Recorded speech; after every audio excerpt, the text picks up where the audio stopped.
கோவை மாவட்டத்தில் 2024, 2025ஆம் ஆண்டிற்கு சிறப்பாக செயல்படும் ஊரக பகுதிகளில் உள்ள மகளிர் சுய உதவிக் குழுக்கள், ஊராட்சி அளவிலான கூட்டமைப்புகள், வட்டார அளவிலான கூட்டமைப்புகள், கிராம வறுமை ஒழிப்பு சங்கங்கள், நகர்ப்புறங்களில் உள்ள சுய உதவிக் குழுக்கள், பகுதி அளவிலான கூட்டமைப்புகள் ஆகிய சமுதாய அமைப்புகள் மணிமேகலை விருது பெற விண்ணப்பிக்கலாம்.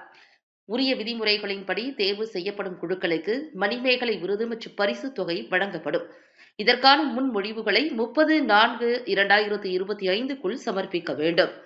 இதுகுறித்து மேலும் தகவல் பெற ஊரக பகுதிகளாக இருப்பின் சம்பந்தப்பட்ட வட்டார இயக்க மேலாண்மை அலையிலும், நகர்ப்புறமாக இருப்பின் சம்பந்தப்பட்ட சமுதாய அமைப்பாளரை அணுகி உரிய விவரம் பெற்றுக் கொள்ளலாம் என மாவட்ட ஆட்சித்தலைவர் பவன்குமார் இன்று ஏப்ரல் 5ஆம் தேதி தெரிவித்துள்ளார் என்பது குறிப்பிடத்தக்கது.